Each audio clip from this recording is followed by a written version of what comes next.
we get a new world champion on a really, really bad show. I'm Jarrett with the retro review of WCW Mayhem 2000. And man, commentary was just shitting all over this entire thing. Schiavone had totally checked out. Stevie Ray was just joking around. And Mark Madden, he was a useless sack of shit anyway, so what the fuck are you going to get out of him? Besides headache, even migraine-inducing commentary because he was terrible. Absolutely fucking terrible and should have never been allowed in the company. But yeah, this was not a good show. Now, there were good parts, but really it was like maybe 10% decent to good and 90% to what the fuck? Like, why did this make air? Booker is greeted by fans and clearly not plants, because they're people, because plants are not people unless we suddenly are taken over by the pod people. Please never watch that movie unless it's MST3K, that is. Scott Steiner, is greeted by security and proceeds to smash a laptop and a table with his lengthy pipe, while Medeja just looks on at his lengthy pipe. We then get Kwee versus Mike Sanders for the Cruiserweight Championship. Angry Allen is apparently Kwee alter ego. Stevie Ray, by the way, was absolutely hilarious on commentary because he just didn't give a shit. He was trying, you could tell that he respected the efforts of the wrestlers, but he knew that this was bullshit. Schiavone had totally checked out. And I have a new appreciation for what Schiavone had to deal with here. That's why I actually love his AEW commentary even now. But the Thrillers show up, and the ref sees the interference but doesn't do anything about it. Doesn't end in a DQ. And then here's Ming to even the odds, because he's just going to take out all the Thrillers. And then Flair shows up, gets security, and just gets everybody out. And it was not very good. And at one point, Paisley, who had accompanied Kwee, went back and got Ming, and then came back and she had an afro, a stick-on afro, because Ming had the huge hair. And then her afro gets tossed in the ring. The sad thing is that was the best part of the goddamn match. And in the 3.0, it was some kind of backbreaker, neckbreaker combination. 1, 2, 3. Above average Mike Sanders retains the Cruiserweight Championship. Because we needed a Mike Sanders victory to just cement the fact that this pay-per-view was off to a really bad start and wasn't going to get much better. And then Flair says backstage, there will be no more interference tonight. Great job, Flair. You really didn't, stick to that, though. Everybody had to stay backstage. Yet there was still interference. It just fucking stick with it. Granted, WCW couldn't even stick with anything through, half of the show. And Disco is talking to Chronic. He wants to pay them to replace him because he is injured and says, hey, team with Alex Wright. Alex Wright gives them money. Disco gives them money. And they basically say, well, this is enough money to get us for 7 minutes and 30 seconds of the match. Okay, and they're going to even have a stopwatch for this. They're going to time this. They're actually timing these pay-per-view matches now. To be fair, though, Adams and Clark really weren't good past 7 minutes in a match anyway. And who let Evan Courageous talk, by the way? Who let him talk? I have no goddamn idea. 3 count gets boring chance. Well, 2 out of 3 count. It's Helms and Moore versus Courageous and Noble versus the Young Dragons. This was a fucking car crash. This was not like the match they would have at Starrcade, which at least had ladders and I think had a better pace to it. A lot of flippy shit. There just was not really all that much. Courageous and Noble, by the way, show up a few minutes in for whatever fucking reason. Kaz Hayashi does hit a huge kick to Helms' head. Sloppy near falls. Everybody dives, including Leia Meow, which was kind of funny. We get more dives. We get a botched 3 count. We get a lot of botched 3 counts on the show. And I'm not talking like Nick Patrick's botched 3 counts. It was like 1, 2, wait, I need to hold up, this isn't the finish. And, everybody knows because everybody's either not loopy or they forgot the timing, or everybody was like, hey, you have this amount of time. Oh, wait, no, we're going to cut this down, so you need to know when to kick out. And we get, I don't know what the fuck 3 counts finisher is called. I'm going to call it the countdown. 1, 2, 3. Chartbuster. No, that's Disco's. And 3 counts actually good, so I'm not going to compare them to Disco. And then Mike Awesome's laid out through a table. Bam Bigelow has a chair and smashes it onto Mike Awesome. I think Mike Awesome had some kind of, they were either doing an injury angle or he needed a little bit of time off. Because I don't know if he appeared for a couple weeks. I think he faced off against Bam Bigelow in an ambulance match because Mike Awesome could not have enough ambulance matches in 2000. at Starrcade. So anyway, the Wall, Sergeant A Wall, the MIA nickname because we really needed MIA. I think they were actually done shortly after this pay-per-view because they never really should have been together in the first place, but he runs Bam Bam off. And then Disco says he guarantees that they will win under 8 minutes. And Chronic says, you guys, for 7 minutes and 30 seconds. At 7 minutes, 31 seconds, we are gone. Jimmy Hart is there with Mean Gene. And this is about the Man Cow match that's going to be coming up. Don't worry, I'll shit all over that. But Mean Gene says, well, you said a lot of mean things about the women. And Jimmy Hart says, I was misquoted. I did not say that Milwaukee is where the men are men and the women are too. I did not say that. And he has a cast on his leg because he's injured and everything, and he doesn't want to face Man Cow because Man Cow humiliated him like Man Cow humiliates anybody by existing in this world. Seriously, this guy's fucking trash. He does get off one good line, though, that I did appreciate. But Mean Gene says that cast is about as real as Major Guns' and they, and he just paused there because Jimmy Hart cuts him off. The crowd is absolutely just laughing.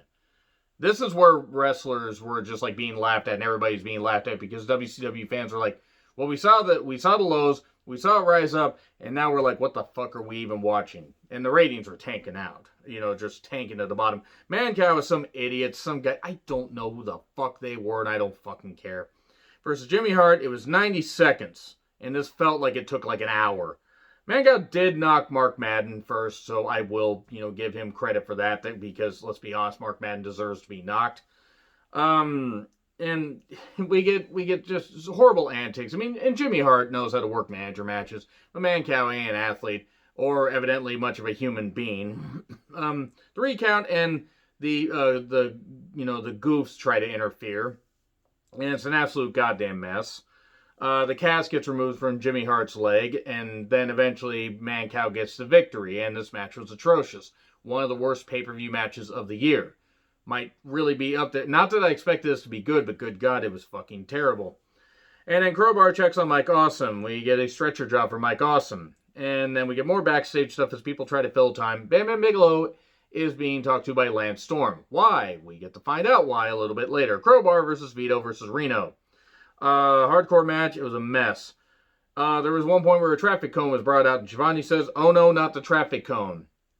If that isn't a way to summarize just, the state of WCW at this point, where the commentator is trying to do that, or trying to put that over, I don't know what is. I really don't. WCW is such a fucking mess. We get headshots. This was sloppy. This was really sloppy. And what's sad is all three of these guys, Crowbar is a hell of a worker. Vito was a pretty underappreciated worker.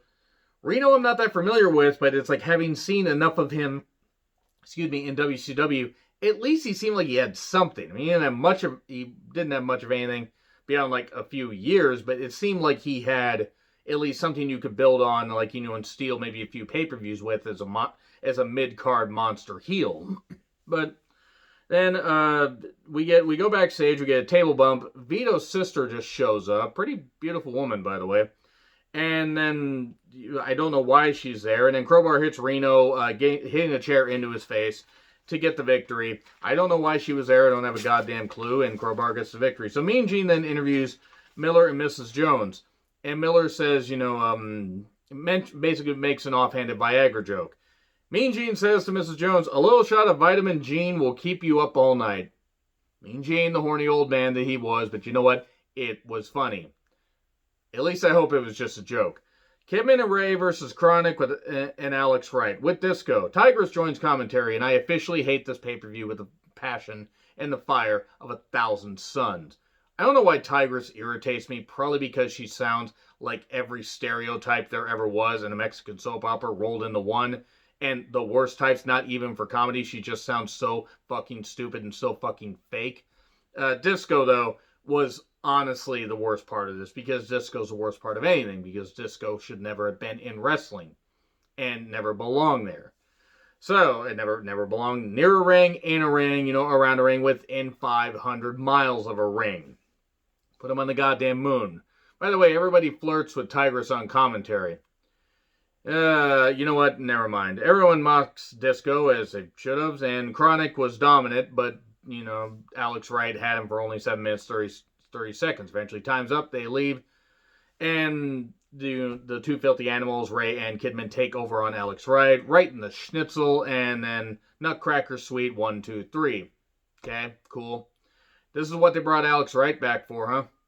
$375,000 when he became Berlin for the last 2 years of his career. His full-time run in WCW. Maybe even a little bit longer. I think he had an AOL Time Warner contract. Not really sure on that, but he got paid about $750,000 a year, or $750,000 for those last 2 years. If that isn't an indictment of just how much money they pissed away in WCW, I don't know what is. Granted, they should have taken all the money they paid Disco and spread out among, other people. Hell, they should have given it to the fans for having to watch a Disco Inferno match. Ever. I don't like Disco Inferno. Can you tell that? Alright. Ernest Miller with Miss Jones versus Shane Douglas with Torrie Wilson. Let me tell you right now, you want to watch one of the worst modern era matches, you can watch this match. When Ernest Miller is your best worker in the ring, that's not good. Mrs. Jones eventually just kicks Shane Douglas at one point. Just whatever. Miller is brawling with Shane Douglas and then goes right for Mark Madden and just attacks him, which is absolutely hilarious. And this is where the pay-per-view just, not that it was on the rails anyway, it was basically barely balancing on anything. It was already heading into a ravine, and this is where it just fucking crashed. Stevie Ray absolutely loses it. Shivani tries to keep it together, but he's losing it. Stevie Ray, I swear to God, I thought he was gonna, have to be taken to the back, because he'd be hyperventilating from laughing so much. It was fucking hilarious. Stevie Ray just absolutely laughing. Mark Madden pretending to, be choked and everything, or pretending like it hurt or whatever. Well, maybe if Mark wasn't such a piece of shit and wasn't such a garbage human being, and no wonder his father didn't want anything to do with him, is all I'll say. But yeah, I'm going to take shots at that because Mark Madden, listen, just try to pay attention to anything on Mark Madden's radio show. If you can stomach it, the guy's a frickin' nut job. And he doesn't know wrestling, he doesn't care about wrestling, he was only, caring about putting himself over. I may be just a fan, I can tell that. He was a garbage commentator, he's a garbage human being. Fuck Mark Madden, he didn't deserve to have any success in wrestling. And WCW was a stupid company for employing him. And they deserve to go under for employing somebody like Mark Madden. But it was great to see Stevie Ray just, hear him, but also you could catch some shots of him just laughing. He's absolutely losing. He's like, Mark, you gotta call the man. We'll get the EMTs here for you when, they're finished with Mike Awesome. And he's just losing it.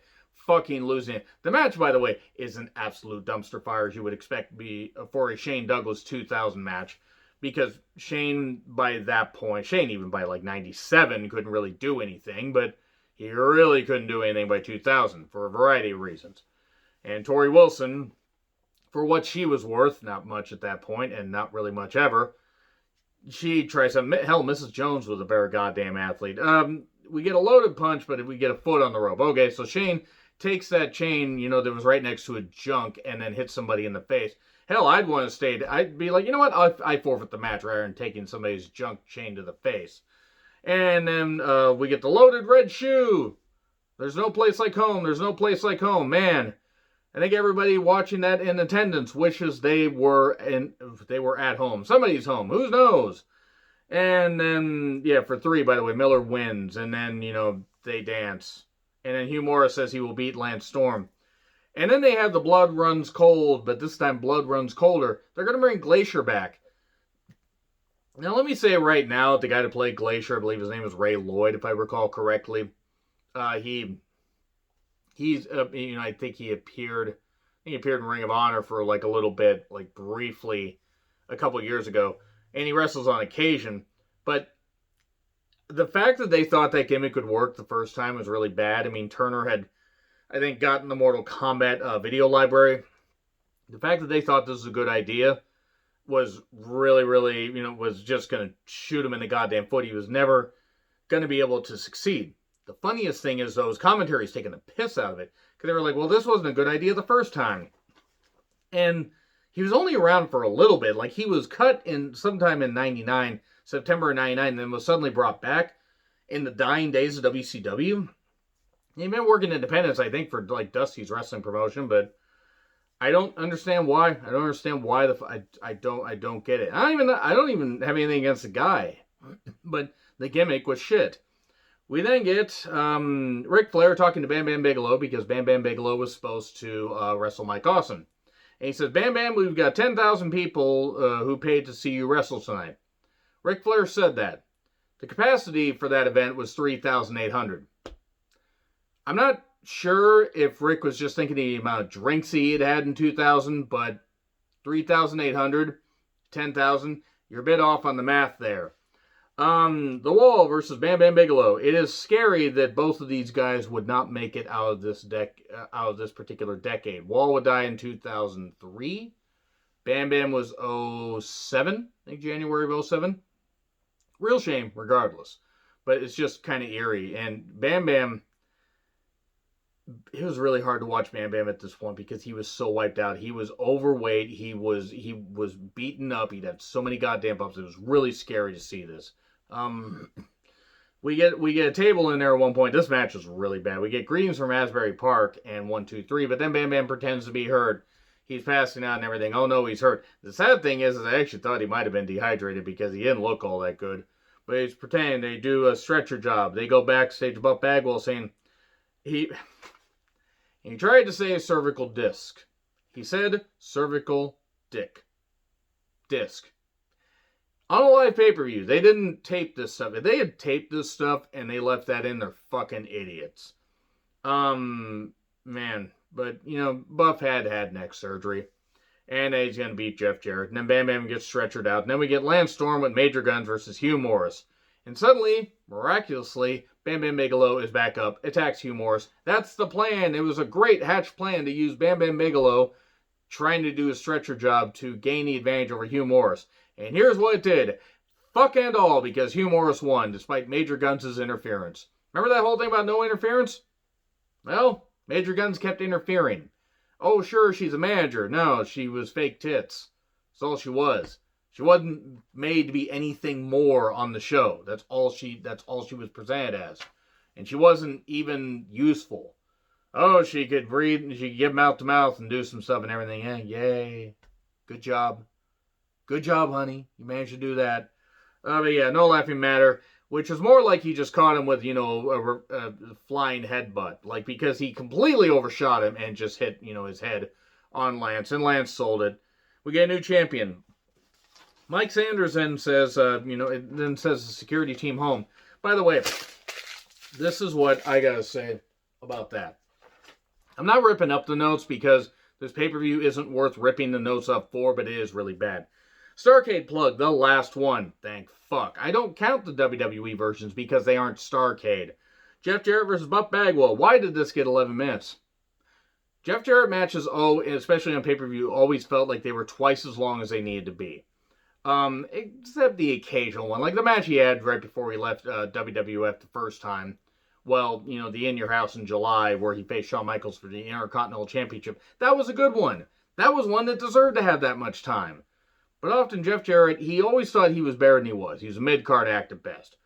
They had a rubber guitar. They used an extension cord, which means, by God, Benoit got influence from this. Buff's neck was a target. We get a ref bump. David Flair runs in and attacks Jeff Jarrett, hits him with a DDT on a chair that he completely misses. And then we get a botched 3 count, a real botched 3 count. This was worse than the one that was earlier. And then we get a guitar to Buff Bagwell. Buff Bagwell had cleared out all the guitars except one, and he got hit with it for 3. And then Mike Sanders joins commentary for the Insiders. It's DDP and Nash versus the Perfect Event, Palumbo and Stasiak, WCW Tag Team Championship. And this is the longest match on the show. There were elements of a good match here. Here's the problem. The security was sent home. Natural Born Thrillers were going to be the team, or they were going to be security team. But then Flair, there were antics and everything, even though there was some good wrestling. And then Flair shows up at security and basically removes everybody. But Sanders has a managerial license, so he can do some managing. Because, again, we need more Mike fucking Sanders on a goddamn show. I don't even know why I have something against Mike Sanders. Maybe it's just because I don't want to see his goddamn, average physique, average intelligence, average gimmick on camera. He isn't any good. I don't know what the fuck the intention was, because he wasn't charismatic. I don't know why they had him there. But anyway, one line from Mark Madden, by the way, which is really funny, given how stupid he was. You're like Jim Cornette, except people know who you are. It's funny that Madden always had issues with Cornette, despite the fact that Cornette, even now, has been more relevant than Mark Madden was at his peak. And I'm not talking about his peak weight, or his peak anger, or his peak asshole ability. I'm talking about his peak in wrestling. Now, I'm not even the biggest fan of Jim Cornette, even though I do listen to his podcast, but I just find that funny, looking back in 2000, and what was Cornette doing? He was helping Danny Davis run Ohio Valley Wrestling and getting it to draw, to eventually where it would draw bigger crowds than what WCW was doing. Maybe not in 2000, but at some point. Again, I just find it funny that there's this simmering, rivalry where Mark Madden basically has issues with people that were always better than him in wrestling. So he really should hate just about everybody else in wrestling. And Nash finally gets tagged after DDP gets a shit beat out of him. We get a cutter, we get a jackknife. Sanders pulls the referee up, but then gets a cutter on the floor, nearly taking it on his goddamn head.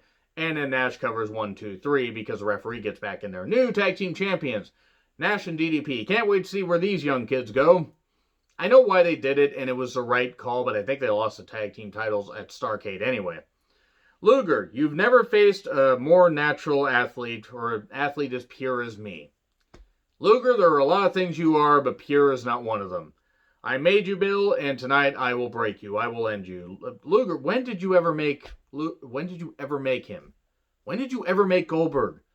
Name a match where Luger made Goldberg. I cannot think of one. Goldberg versus Luger. This was atrocious. This was worse than I thought it would be. This is worse than I remember. I've watched all these pay-per-views before, and actually some of them aren't as bad as I remember. Others are absolutely terrible. We get the referee gets speared after Luger pulls him in front of it's like, oh, shield me, and then the referee and Luger gets speared, and then we get a jackhammer. Second ref comes in, 1, 2, 3. Goldberg's streak continues until I believe Sin. It was the same pay-per-view where Sid got his leg broken, unfortunately, and then Goldberg needed shoulder surgery, so he took time off. But then the company got purchased, and he basically sat out his contract and earned about $3.5 million a year, or $2.5, $3 million a year, whatever. I mean, hey, hell, I don't blame the guy. I may not like Goldberg as far as a wrestler, but I don't blame the guy one bit for earning that money. Then we get Scott Steiner versus Booker T. Straight jacket caged heat match for the World Heavyweight Championship. Pinfall, submission, or you can get the straitjacket that's hanging up in a corner of the cage and use it. They tried. It just wasn't very good. Now, it wasn't horrible, I will say that much, but they kind of overbooked this one. They should have just made it a caged heat match. Forget the straitjacket, because the straitjacket didn't really fucking factor in. Barely. It factored in for one spot Scott Steiner could do. You could have just had a caged heat match. Anyway, the straitjacket does come into play. Scott tears the sleeves and then gets the recliner. It gets countered. Chair to Booker's head. Recliner. Booker passes out. New champion. And Scott then attacks the knee afterwards after the cage goes up. And that's all I got to say about that. Honestly, though, the pay-per-view wasn't that... It ended fine. But it just wasn't good. It was overbooked, messy. Any of the matches that could have had, some good momentum just didn't. It was a really messy show. I mean, we got stability with Scott Steiner as world champion. Unfortunately, the TV didn't get all that much better. Anyway, agree, disagree with what I said? Like, share, subscribe, Twitter handle in the description. I'm John Ritland. I'll see you soon.